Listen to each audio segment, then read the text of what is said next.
This podcast is brought to you by Garrett's Garden Furniture. All our garden furniture is handmade in County Offaly. We have a wide range of products such as swing chairs, love seats and picnic benches. We are currently working on new products for next season, and you can get in touch today through our Facebook page, Garrett's Garden Furniture, where you can view our products and check out our fantastic prices. Broadcasting live from the little town of Clara, County Offaly, it's What's the Story with Lloyd Bracken. Get in touch today through all our social channels and have your say. Oh, and thanks for listening. Now it's over to you, Lloyd. What's the story? Hi everyone, hope you had a good week. Welcome back. This is episode 20 of What's the Story with myself, Lloyd Bracken. Hope you enjoyed your Halloween podcast last week with lots of contributors to that, and fair play, and thank you very much for everyone who did so. My next guest on the podcast is doing huge work for food poverty in the Midlands and beyond. Did we even know that was an issue? Well, let's find out. He also serves as a county councillor in Offaly County Council. Here to tell me all about his work on food poverty, let's welcome Ken Smollen. What's the story? Hello, Lloyd. How are you doing? Thanks very much for having me on your show. You're very welcome. Ken, firstly, where did you discover the issue surrounding food poverty in Offaly and the surrounding areas, and how big of a problem is it? I was, years ago, we'd say back in 2012-13, I was going to these repossession courts, or as I call them, eviction courts, not only in Tullamore, but in Portlaoise, in all of the Midlands counties. And throughout the country, you name it, from Cork to Galway to Dublin, I was going there because people were actually in dire straits. They were being brought to the courts by the banks for the repossession of their homes, and they simply didn't know where to go looking for help. And they had nobody there supporting them either. And what I found was that by talking to these people, by just putting my hand on their shoulder and saying, listen, I'm here, and we can try to get you some help and help for free. That's where I discovered that some of these families, one family in particular that I met in Tullamore Court, were actually there to surrender their home without even fighting for their home. It was a woman and her husband, and they had a daughter as well, a teenage daughter. And I asked them, where are you going to live? And they said that they were going to live in their car. And I eventually found where they were living in their car. Well, I also found that there was two other families living in cars in and around the same location, and 3 families living in tents. Now, all of these families didn't want anybody finding them. They didn't want me finding them, but I just had to go and see this for myself.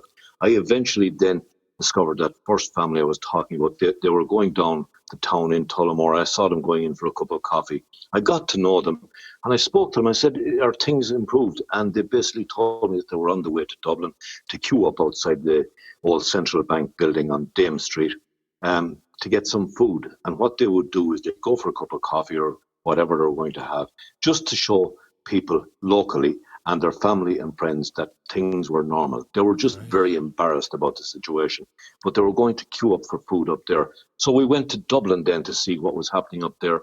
The first night we were there, they clicked these people through at the tables. There was 195 people went through. We went back again the following week, and there was over 250. But I spoke to as many people as I could there and discovered that some of them were actually from Offaly, going up, getting on the train. If they were put off the train, they just wait for the next train and get back on that train. It could be in Newbridge or Kildare or wherever. But, it was a shocking situation. Then I was told that it's worse up outside the GPO. We went to the GPO as well, and there were over 450 people queuing there. Elderly people on walking sticks and men and women holding small babies.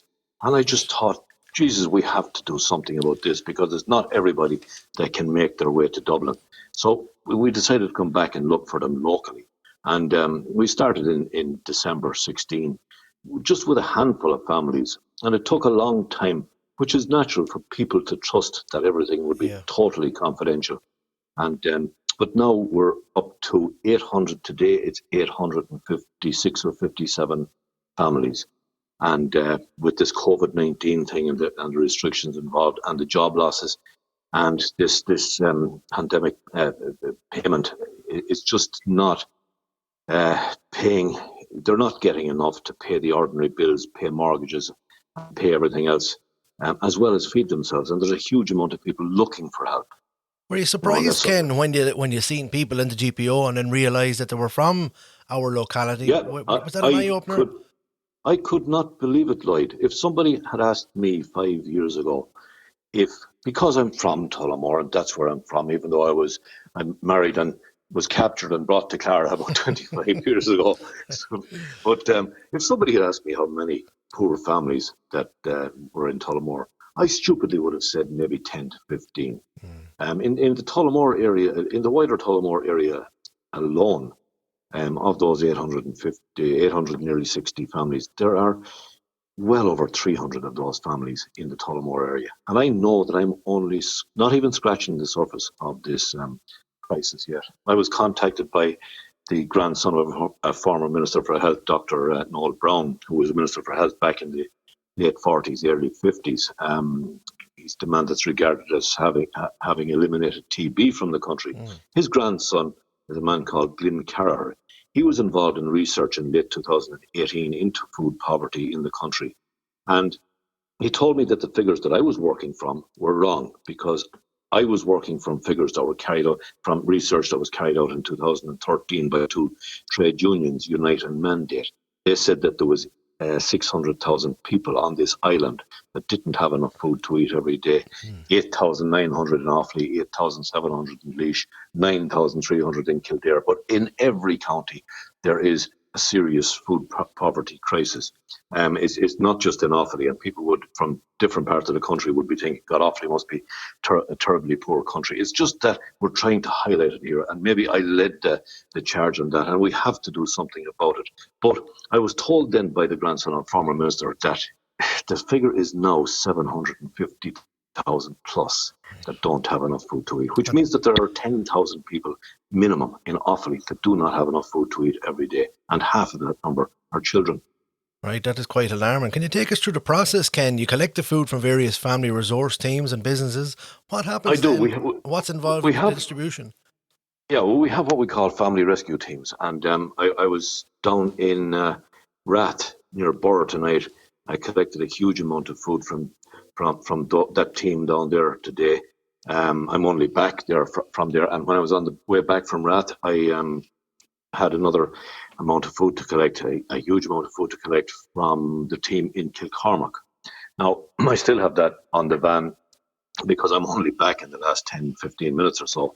So I have to go and actually look at that. Now, look, all of that food is, I more than appreciate it, but I know all of the families more than appreciate it. It's, they desperately need it. But what I do when I get it, I will bring it in. I will go through every single item of food. I check the dates on every single item, because people, in their generosity, some people, well, naturally enough, to go to their presses and take out food. Now, if anyone goes to their press and takes out food, they might think it's there for 2 or 3 months. It could be there for 2 or 3 years. Right. So I have to check the food. One of the rules, well, we made 2 rules at the very beginning, was that number one, not one person would make a cent profit from any of this. If I'm in County Roscommon or down in Tipperary, if I want to stop for a cup of coffee, I pay for that coffee myself. Nobody, absolutely nobody makes 1 cent. It all goes into the delivery van, which we call Lazarus, or it's Lazarus Junior now because Lazarus kind of packed up on us. So it goes into that between tax and fuel and insurance and everything else, and keeping it on the road. And we would naturally run short of different supplies of food, and I would go in and load up trolleys and buy food as well. So that's exactly where all of the donations of food go. But then once I have it date checked, I then store it. I pack it into separate places for each item, and then I pack the bags, or pack that into food bags. It's basically the same items that go into each food bag. I could tell you now, I could nearly rhyme it off in my sleep. There's 2 boxes of breakfast cereal. There's 2 or 3 tins of beans, 2 or 3 tins of spaghetti hoops, 2 tins of dessert rice, because children like dessert rice. There's a jar of pasta sauce. There's a bag of sugar. There's a packet of pasta. There's a packet of boil in the bag rice or cooking rice. 2 or 3 packets of soup as well goes into it, 2 or 3 packets of biscuits as well. And then I put in, we'll say if I have tins of fish or tins of tomatoes, chopped tomatoes, or whatever else I might have that's non-perishable, that goes into it as well. It could be jars of jam as well. And the different companies are very good because I collect a lot of treats for children in the likes of Deals and Tullamore. So I'm able to put in bars and stuff like that, something that children wouldn't be used to getting. Yeah. And I put those in there. I also put in, now for the next few weeks, I'm able to put in a couple of packets of flatbread that because I got a big donation of flatbread from Simply Baked in Tullamore as well.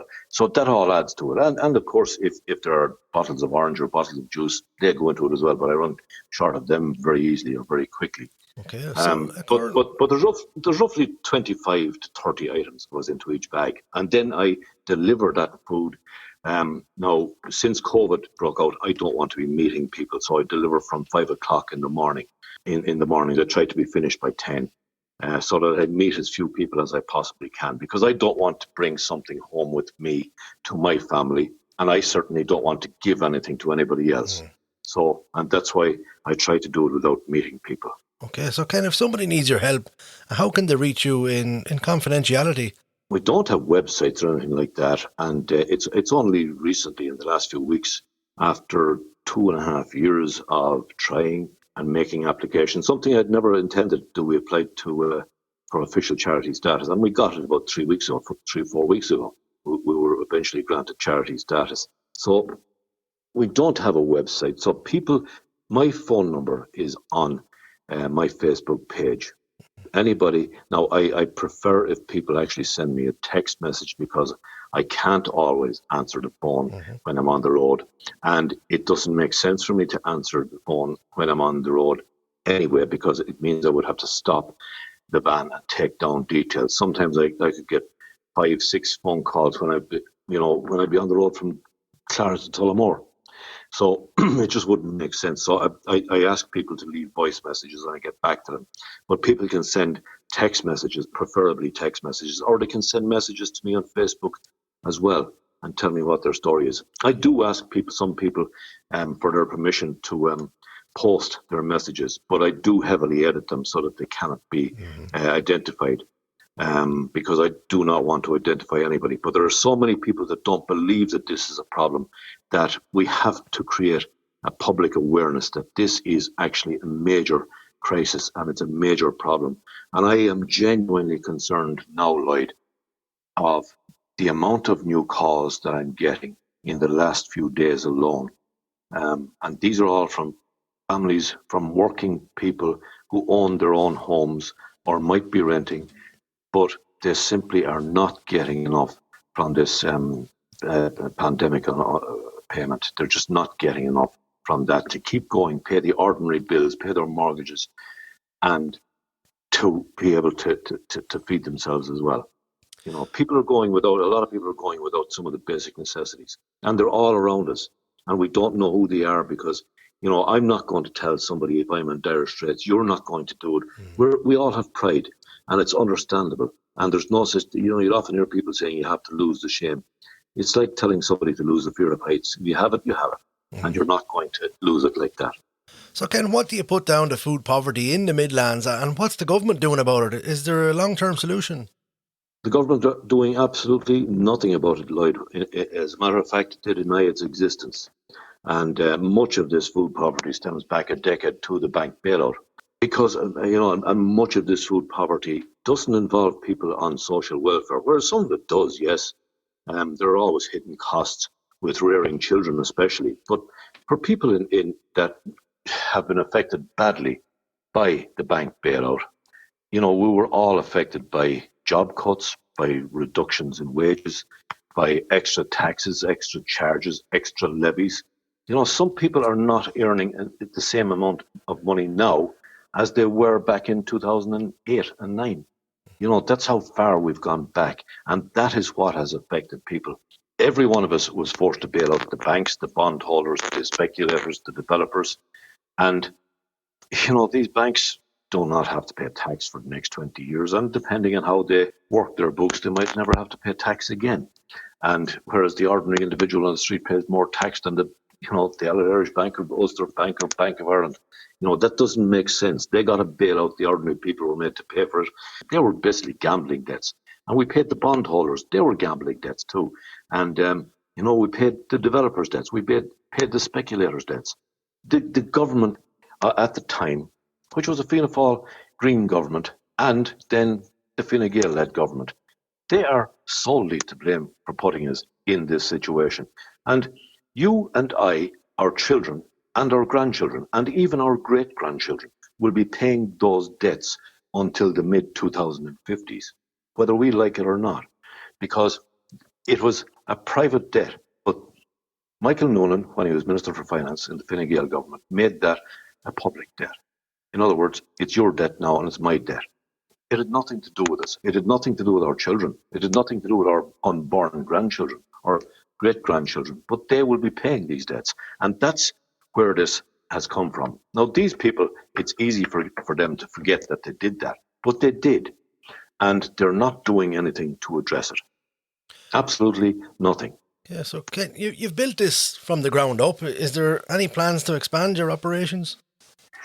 Right now, and since COVID kicked in, Lloyd, I am actually working, packing bags, checking dates, basically on my own. I have wonderful teams out there of people who gather, who collect food. I have absolutely fantastic teams of people, and not only people, ordinary people, I'm just not talking about our family rescue teams, but I'm talking about individuals as well. I was down there today and 2 people stopped and brought in a load of food to me as well. But we have businesses as well out there who are very good, extremely good.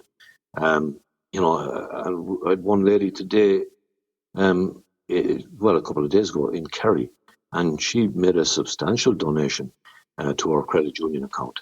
And it's all of that keeps it. Like, as far as I'm concerned, it's teamwork right now. But as regards expanding it, we now have a team in East Cork. It's called the East Cork Food Appeal. They're based in Middleton. And they're a wonderful team of people, and they're getting to loads of people over there. We have a team over in Port Harrington as well, and they cover Port Harrington and Montmellick.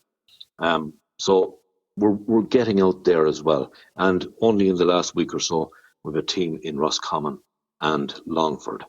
It's slow, but we're getting there. Yeah. Now, the one thing that I would say to anybody thinking about doing this, they would want to be extremely committed to this.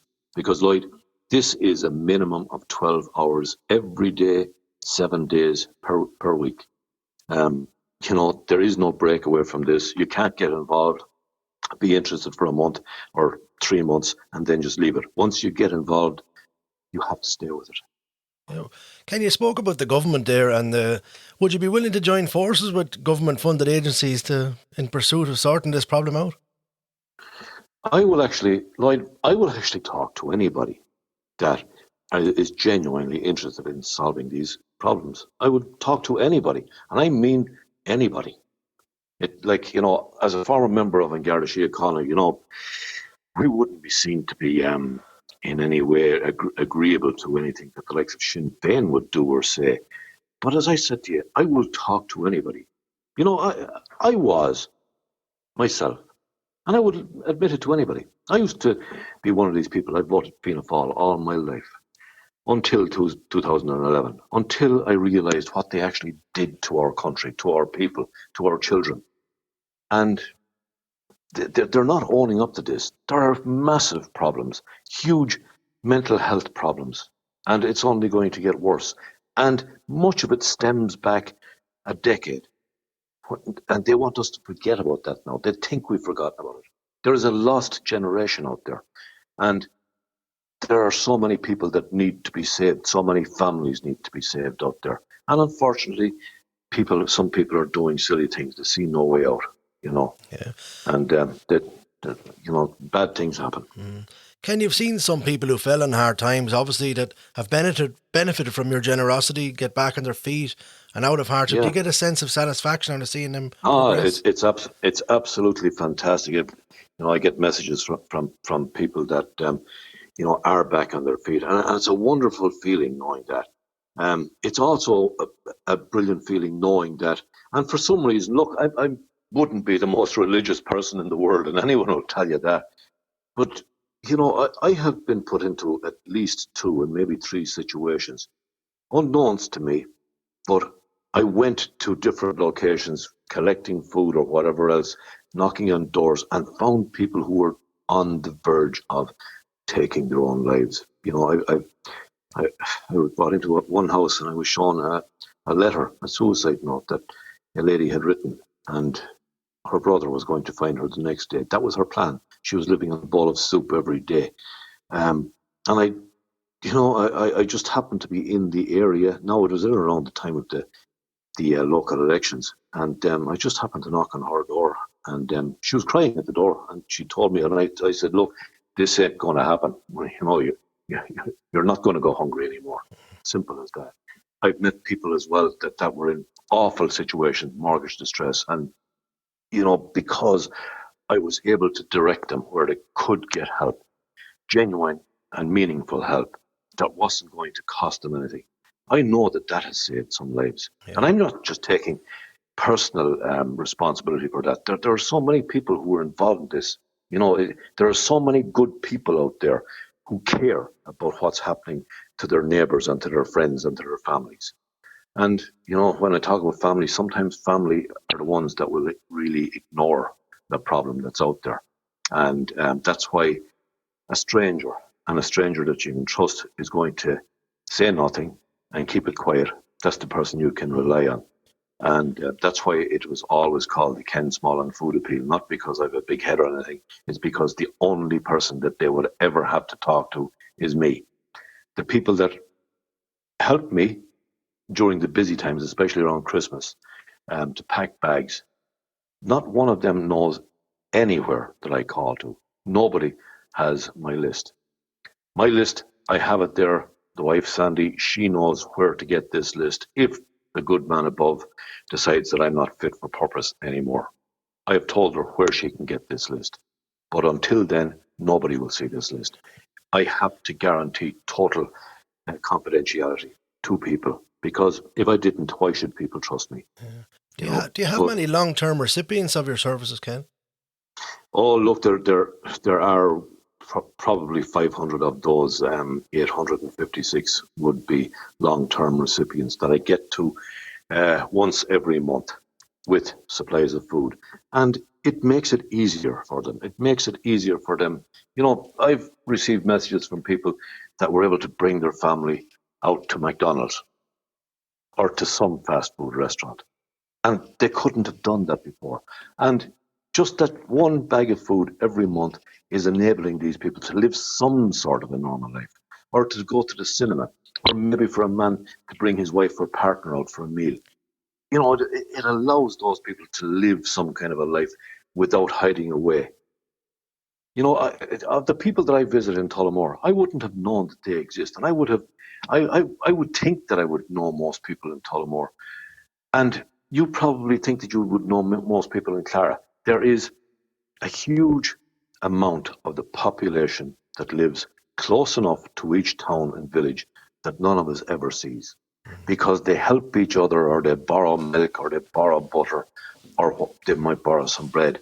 But that's the way they exist. They're very rarely seen in public. And if you've seen one of them, you might ignore them. You might say, I don't know who that person is. I never saw that person around before. But they might be living in the area for the last 20 years. Ken, I'm just going to play a little piece here from a lady that you've helped down through the years, named by Georgina Gillerin. Just have a listen to this. You have been in receipt of kindness from Ken before on the Ken Smollen food appeal. How did that come about for you, and how did it help? Well, it came about a couple of years ago when basically for a lot of different reasons, health problems, financial problems and all the rest, and just basically find it difficult to keep head above water. I needed help to keep food on the table. So through social media and stuff, I've seen Ken Smollen's name and what the great work that he does throughout the whole country. And I contacted Ken and explained my situation to him without any questions or red tape or anything.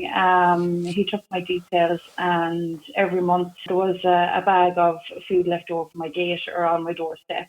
And basically what that's meant for me and my daughter was that I had a few euro left over each week from my disability allowance to go towards paying for electric, other household bills, these things that we incur, the light, the internet, all those little overheads that people forget about that have to be paid on a monthly basis. And you have kids, they need other bits and pieces as well too. So it meant I had that little bit of extra cash that I didn't have to spend on food that I could put towards paying other bills. It took a lot of pressure off. It took a lot of pressure off, say, one's mental health as well, to know that there was somebody out there that I could reach out to for help. That call is very hard to make. I don't think people realise how hard it is to make that call, to admit that you're on the food poverty line. But I did, and I haven't looked back since, because he gave me hope. He gave me inspiration and drive to turn things around, and I'm heavily involved myself now with charity, and I'm very happy to do that. It's me giving back a little bit of what has been given to me. I decided then and then that I was going to start making hats myself for the homeless.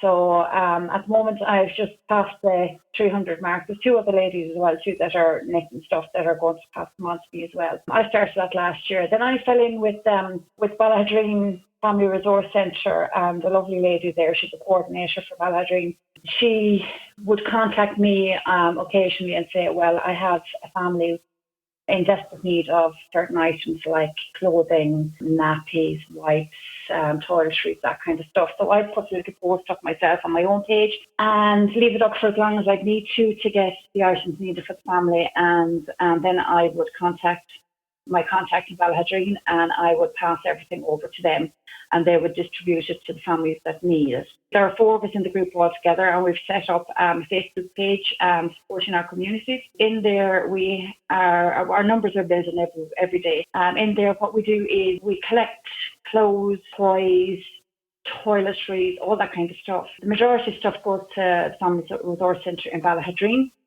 I'm collecting toiletries as well to myself to put with the hats that I've made all year. And they're going to go into care packages, which I'm going to be passing over to a guy called Tom Duffy. I'm sure you've heard of him. And Tom does great work on the streets in Dublin, helping the homeless food and sleeping bags and various other things. Not only that, but we linked in with Ken himself. I contacted Ken myself there a couple of weeks ago because I wanted to try and help him some way this side of the country, to take some of the pressure off him, because he has 1,000 families plus now on his list. What we've offered to do for Ken up this side of the country is that if he is a family in desperate need of food, we will do a food drop. Now our donations of food will be nothing like what Ken has, but we have had a few people give a few euro over the last week, and we went out and we done a big shop with the money we had of non-perishable items. Yeah, if Kenneth's family, he'll connect them up with us. We'll get together then and we'll organise a food parcel and we'll organise a food drop between us. So Georgina, after making that call to Ken, albeit it was a difficult call, you said, were you surprised yourself after coming around full circle and helping people then yourself that there is so many families out there in need? I'm appalled at the level of poverty and the level of food poverty and the amount of children that are going hungry. I suppose an example is myself and my own daughter went to a family during the week with food. This lady was under tremendous stress and strain, 3 young children. They were freezing, the house was freezing. She had contacted a registered organisation. Again, I'm not going to name them because I don't want any backlash on myself. She contacted a registered organisation to see could she get some help with oil to heat the house, to keep herself and her kids warm. And that was 2 weeks previous to when I met her, and she still had no contact with them. It's just heartbreaking. And we're really only scratching the surface. It's beggars belief.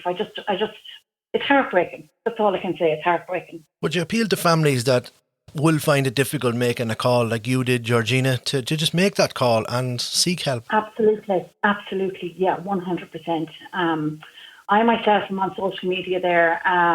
You can contact me directly. I have no problem linking people in with like Ken and Tom and all the other guys that are doing. You might give your social media details if you can, please. Yeah, I'm just Facebook, just my name, Georgina Gilleran. Just look me up there. There's not many Georginas out there, so it shouldn't be too hard to find me. Just look me up on Facebook. My profile is public, so drop me a message, and if myself and my own and the guys that are together with me, if we can help in any small way at all, we will do our best. Georgina, thank you very much for joining me. And look, thanks for making that call, because it is so difficult for people who are in financial stress or stress with food and everything. It's important, and to reiterate that, make that call to somebody like Ken. Absolutely. And just one thing I'll finish off there by saying that please don't judge what's behind people's doors and what's in people's heads by what's in their drives or by the shoes they have on their feet, because the two are completely different. There's a whole different story going on in people's heads and then behind their closed doors and it's outside their front doors. So Ken, that was in fact Georgina Gilleran, a lady that you've helped many times, and she's very grateful. And she, as she said in that piece there, a very hard call to make to you, but happy she made it. Yeah, look, I am happy when more people contact me, even though it puts pressure on us all of the time when we get new calls, because it adds to the workload. Look, it simply means that there's another family that won't go hungry, and my focus is always on children. It just kills me knowing that children don't have enough food to eat, and I'm really grateful to Georgina and her new team that they're now helping people, and they would be the third team that we have now. It's taken a long time, but there's huge commitment involved, and I know that Georgina and her team will do brilliant. Great. So Ken, I see on your Facebook there, you're getting some praise off some fellow councillors. That must be a bit of a surprise, is it? I did yesterday. It was, yeah, it really shocked me actually, and I thought twice about posting that, but I attended another thing yesterday. It was about mental health awareness, and I just thought that this really, it really gave me a boost that I wasn't expecting, and I didn't think I needed, but for some reason or other, I've been thinking about that, what he said to me all night yesterday. Like, he just said that he was sitting in the council meeting, and he knew himself, or he thought to himself, that nothing that any of the rest of us are doing here is changing people's lives. And there's only one councillor here that's doing that, and that's Ken Smollen and his team. And I would like to put the focus on team, because I can't do any of this on my own. It's the help of brilliant people that make this possible. Ken, obviously it is lovely to get some compliments like that, but on the other hand, is it enough for a councillor to say that there's only one man here doing something for people? Is there something wrong with that as well? That they should all be doing something for people? I think people at some stage or other come to an awareness of what they're actually doing. We know that look, I never want to be referred to as a politician. I hate the word politician. I hate the word politics, because those words have been sullied by so many people in the past who supposedly represented people. I far prefer the term public representative, because I will do my best for everyone that contacts me with a problem. I will never make promises that I can't keep. I never make promises, but I tell them I will do my best for you. And look, that's all I can do, and that's all that anyone can do, provided they make that attempt without just making a promise that they'll do their best for you and then do nothing. Because there's too many politicians who don't answer their phone calls or never get back to people. Look, I don't always answer. I rarely answer phone calls, but I always get back to people. It might take 2 or 3 days, but I will get back to people, because it's important. That's what my role is. That's what I was elected for, to help people, and that's what I will continue to do. Okay. So Ken, what can we do? How can we help? Where can we donate? Where can we leave stuff? Well, look, I actually changed, like on my, I have a number of food drop-off points. Now, some of the food drop-off points that we had, particularly in Eden Derry, they're businesses that closed down. It was like of Elvery's, and we had Dempsey Family Butchers as well, and they closed down. But in the likes of Eden Derry, we have a couple of other places the closest to Clara right now is Deals in Tullamore, and Deals have been extremely good. You don't have to buy stuff in Deals. You can go in there with your bag of shopping from Tesco's or from any place. So if somebody came listening to this from Clara, said, okay, I have a business here, I could do this, would they be accepted? They would be accepted in the next 5 minutes, because we need people to get involved.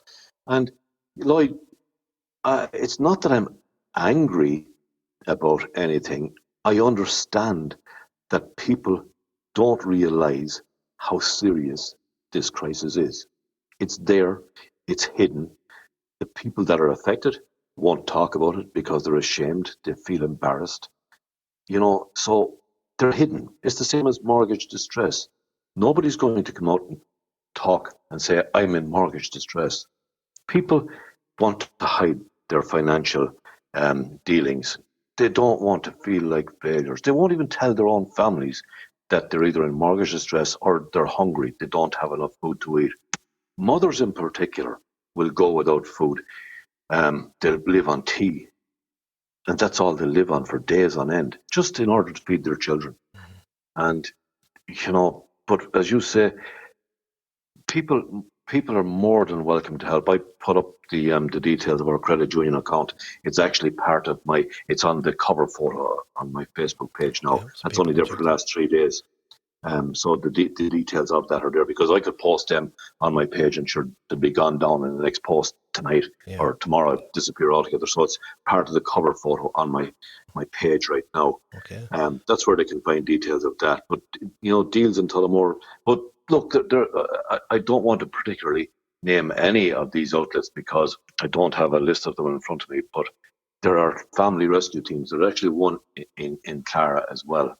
But anybody wanting to donate or to find out who is on those family rescue teams, they can simply send me a message, and I will certainly get back to them and let them know exactly who it is. Yeah. Well, also, that's running those things. I can put your details at the end of this podcast. Ken, as we approach the winter months and Christmas, is there anything special that you require for families at this time? Specific foods or? There's not, Lloyd. You see, Santa Claus does not get to hundreds of children in this county and in every other county. Now, we tried to do something about that by helping him out, giving him a handout because he doesn't know where every child lives. And we tried to do something in relation to that 3 years ago, and it was an absolute disaster. It stopped me from getting supplies of food to all of the families that I should have been getting to, and we just said never again. We just couldn't do it. You're running into a major problem there. You don't know what toys that a particular child would like. Yeah. You don't know what toys. I actually had a toy appeal myself a few years ago, and it was fantastic. Proceeds went to Bernardo's and different places, but it is a big undertaking. It's a huge undertaking. I know how huge the food undertaking is, but like that even though it's so busy, it's relatively simple because I pack the same amounts of things into every bag of food. But when you're dealing with toys, you're looking at different age groups. You're looking at boys and girls. It's just I found it an absolute nightmare. And I just, and I would give wonderful praise to anybody that's attempting to do that, but it's sure not easy. Okay. So Ken, what areas do you need extra support in at the moment? Right now I need support in every area because look, I visit families in Offaly. Now the two ladies in Port Harrington and in Montmelick, like they have a large team of people in those areas, and they cover a lot of County Laois. Now I do cover parts of County Laois. I would be down in Tipperary. I would be up in Roscommon in Galway. I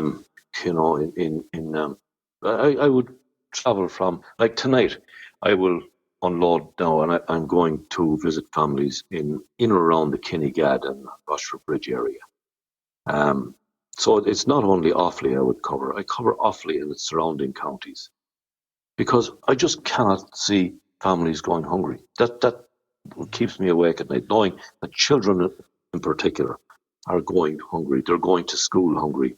Mommy or daddy is asking them not to pretend or not let on that they have nothing to eat for breakfast. And children are so good at keeping these secrets, there's something we have to look after our children. We have to look after our future generations. We have to remember that they are the people who are going to be working, earning money, paying taxes that are going to be paying our pensions. If we don't look after them now, why should they look after us then in the future? You but also yeah. Go ahead, Ken.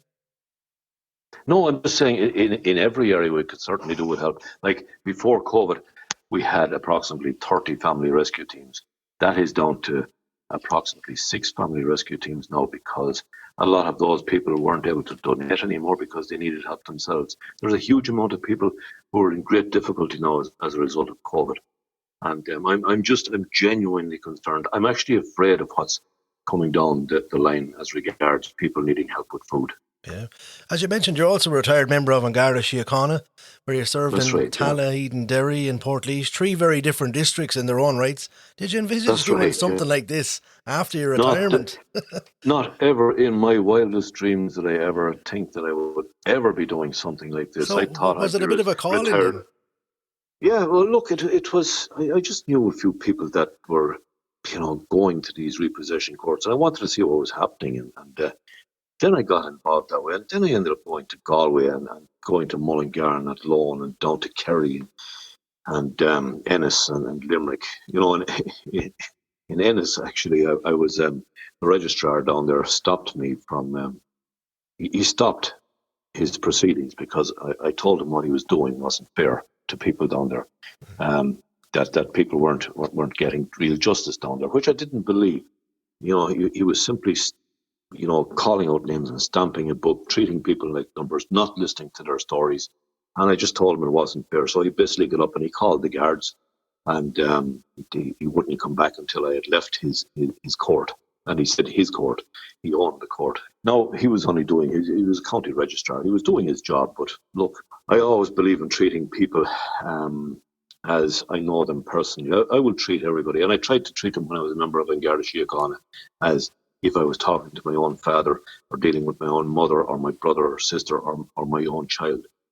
Because it's important that no matter what role we have in life, that we show respect to people. If you give, and I have it written here on the computer in front of me, it's give people the respect they deserve, and they will respond. And that's something I've always tried to act on. We have to respect each other. We have to respect each other. Each of us has a different opinion on something. We can't force our opinions on anybody. But if somebody is in trouble, lift them up. Don't kick them when they're down. As part of your work also, you're a county councillor and you're on a range of committees, including Clara's swimming pool here in our town. It's a great amenity for the town. Is it still being well supported, I suppose, pre-COVID times?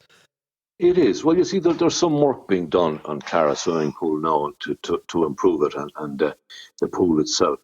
It has been repainted. It was emptied and repainted, and that will be ready to go, hopefully, in the new year, because we can't see anything getting up and going again before the new year, unfortunately. But it was an ideal time to do that, and that has been done now, and there's a lot of work happening behind the scenes in all of these places. But it is, look, it's a fantastic amenity, and the people of Clara are very lucky to have that. People in similar sized towns around the county and around the country don't have that, So it's important that people realise that, and it's important that people would support it as well. But look, the people of Clara are responsible themselves for having that there, because the people in Clara are unique. I remember years ago listening to, I don't know what it was it 98 FM, Father, I can't even think of the man, Father Michael Cleary.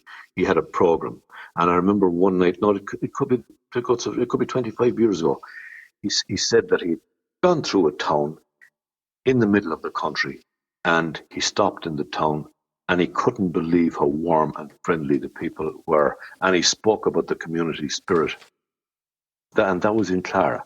And I could not disagree with any of it. I think the community spirit in Clara cannot be met anywhere else, and the people of Clara are blessed to have that. There's a warm feeling about the people of Clara, and the people of Clara will look after you. And that's something I found years ago, and something I see today.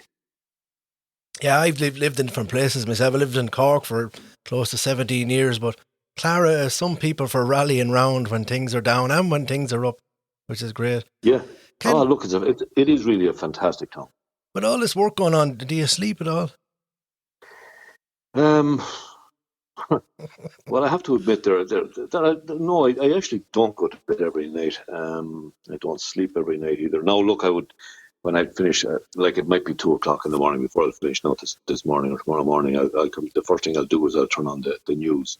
Now, I have a big interest in World War One and the men from Offaly that fought in it. But I look at documentaries and on World War One if I can find them. Because, and that kind of, I find then that I wake up because I'm on the road again at 5:00 and I find that, Jesus, I wake up at 5:00 and I won't have seen most of that. But I'll record it and I look at it again at some other stage. But look, I never see these things. So one of the things. Do you find that you're going to a mini war yourself every day? I'm going to a mini war, but you see, I'm used to it, Lloyd. Some people might be shocked by some of the stories, but then again, I will never be immune to it. I don't want to be immune to it. The day I become immune to any of this is the day I should give up. The day I stop showing concern for these families is the day I should stop. But it's not something, and I can genuinely say this, Lloyd, it's not something that I would recommend to anybody. First of all, you'd have to like driving. You'd have to stay getting up. You'd have to like getting up very early in the morning. You'd have to like staying around till late at night. You'd have to get used to eating at very irregular times. You must have a very supportive family, Ken. I do. Look, it's only myself and Sandy now, the wife, that are here. We have 2 grown-up daughters as well, and we have 5 grandchildren, 4 grandsons. What do they make a granddad heading off at 5 a.m.? Well, look, Sandy knows about it when I'm actually back. She doesn't realise I'm gone. But one of the things I used to love doing was going to see my young grandson Greg playing hurling and football for Clara, because I would think that he's a bit of a superstar, but what granddad doesn't think his grandson is like that. But I would always arrive later. I'd have to leave early. But I still really enjoyed it, and I enjoy that. I enjoy the crack that goes on at these hurling matches and football matches, and I enjoy watching these young people. Look, it's a start in life that all youngsters need. That they should be involved in some kind of sports, and it kind of breeds a friendship that's there. There's too many kids out there that are doing nothing else, only playing on computers and playing on, different with different technology, up to date technology that I wouldn't understand. But it makes, they become loners and they don't depend on anybody. They don't talk to anybody. They don't talk to their own parents. They don't even talk to classmates. If I'm going by a school in the daytime, it's easy to see that the amount of kids that are actually not talking to each other. They're looking at their mobile phones. And there's something uneasy about that. They're not talking to each other. They're talking to this bloody phone, or they're messing around with it, whether it's texting or going through different websites or different apps or whatever it might be, Okay, any plans for the future to run again for the Dáil? I haven't even thought about it. You don't have time. See, the last time, I don't expect that there will be a general election anytime soon, but look, one could happen at any time, because political parties always play political games, and if one political party thinks that it's going to, win more seats, well, that's the time that they'll probably get out of government and be the cause of a general election happening. Look, we do need good governance. We don't have good governance. It's a total lack of leadership that we have right now. Nobody knows who to trust. We all know, or anybody that has any sense knows, that there is a virus out there. But after that, we just don't know. We don't know what the future holds for us, and there is no real direction or leadership being given from government. But, is another new government going to solve that? As far as I can see, the only way that we will get a real government for the people is a group of independents that can come along together and hammer out whatever differences they have with each other and form some kind of a grouping that will agree to form a government and put policies together that put the interest of people first, because we have to put people first. We can't go down the road of putting large multinational businesses and the interests of banks and financial corporations ahead of the interests of people. Governments of the past have done that, and it has failed us, and has failed us all, and that's why we're in the position that we're in right now. So Ken, just to finish briefly then, there is people listening to this now who are going crazy to help, and there's hopefully a business in town that'll say, put their hand up and I'll look after the food appeal on behalf of Clara. So what can you tell them? Look at your Facebook, the cover page, and contact they can look at my Facebook page. They'll see some of the stories there. I put up some of the stories as well that I get from people, and I only ever put up those stories with the permission of the people involved, and they know that I will look at somebody says they have 4 kids. Well, I will, 3 boys and 1 girl. Well, look, I might change it to 2 boys and 2 girls. I might change the age of kids. But I certainly will not mention the area that they're from. I might say it's County Offaly, but other than that, I will not, give the location, whether it be Clara or Kilcormac or Ban or wherever. I won't do that. Although I will say the towns that I visit, because it's important that people in these areas know that food poverty and real poverty exists around them. But I will never identify the people. Even people might think that they can guess who these are. They couldn't. Some of them are former business people who would be seen still to be locally to be relatively well off, and they haven't a shilling. And that's the way it is. But for people in the likes of Clara that want to get involved, look, all they have to do is send a message to me. If businesses want to get involved, it's the same way as businesses everywhere gets involved. They put a trolley in there, and they can put something on it, the KS food appeal or whatever else on it. And for people that might want to buy an item of non-perishable food, just to put it into the basket. And I will call, they can just call me and I will call to collect it then. Or they can bring it down to the storage unit to me if the van is there. Now, I don't be at the storage unit at regular times at all. I could be there in half an hour, but then again, I might spend most of the day on the road and have my packing done at night time. So I'm not there at any regular time. So all I have to do is send me a message on Facebook or send me a text on to my phone number. It's 085 143 2898, and I will get back to them. Okay. So, Ken, we're going to do a quick fire round. I'm not too sure if you're familiar with it, but you have to give me the quickest answer you can.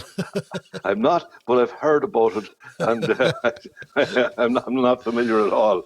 Right, okay. So the quickest answer you can think of now, and no stalling. Are you ready, Ken? I'll try my best, Lloyd. Ken, what actor would play you in a movie? We'll have to go for Tom Selleck. Why not? First thing you'd buy if you won the lotto? A large storage area that we can work comfortably for getting food out to people. Favourite country visited? Would be Spain. First movie you've ever seen? Clint Eastwood's westerns in the 60s. First album you've ever bought? An Electric Light Orchestra album. If you could ask God one question, what would it be? Keep my family safe. Best thing about Clara? The best thing about Clara is its people. Parachute jump or bungee jump? Parachute jump, but I wouldn't do it. Okay, the last question is an actual £1 million question from Who Wants to Be a Millionaire. So this is your chance now to win £1 million for yourself. Yeah. Okay, here we go.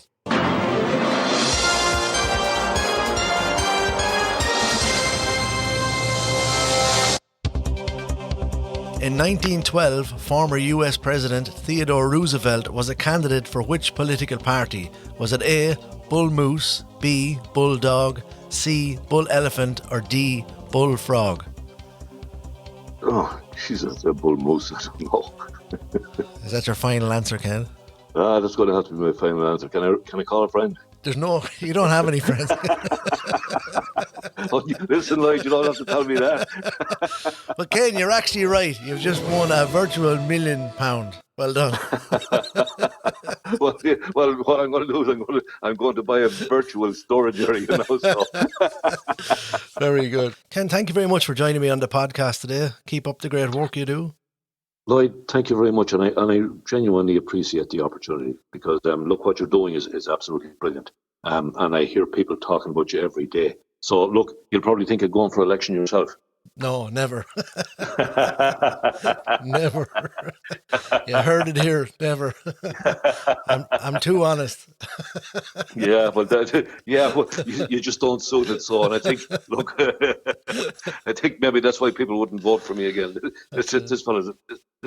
Well, maybe they'll say I'm honest, but maybe they'll say, "Geez, this fella's ahead of the bar or something." He just creates trouble everywhere he goes. Good stuff. Right, Ken. Thanks a million. Appreciate it. Lloyd, thank you very much. Take care of yourself. Bye bye. That's it, guys. That was episode 20. Look, it was a difficult podcast. There are some very sad stories out there, but we can help. We can do a small little bit to help people out there. There is people, as Ken said, everyday normal people like myself, as if I call myself normal, but there's people out there that needs help, and we just have to look a little bit, ask a question. We can do something, and I'll put some details up later of how we can help, and help Ken and people like Georgina, because they're doing great work. I'm going to leave you with a brand new single from Simon Casey. It's called I See the Light. Take care. Talk to you next week. Thanks a lot.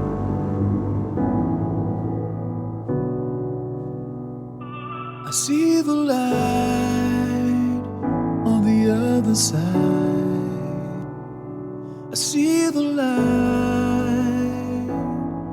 with my arms open wide. I see the light on the other side.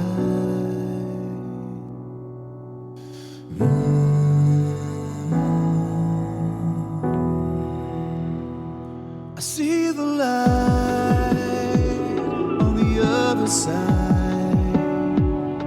I see the light with my arms open wide. I see the light on the other side.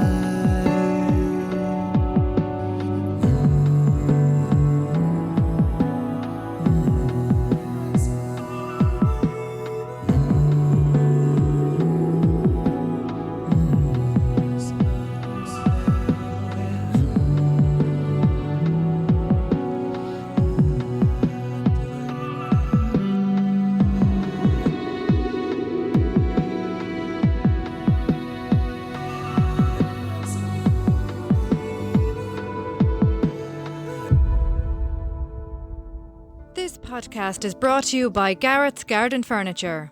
All our garden furniture is handmade in County Offaly. We have a wide range of products such as swing chairs, love seats and picnic benches. We are currently working on new products for next season, and you can get in touch today through our Facebook page, Garrett's Garden Furniture, where you can view our products and check out our fantastic prices. You just listened to What's the Story with Lloyd Bracken. Check out all our social channels for info on new episodes. Oh, and thanks for listening. Honda Town.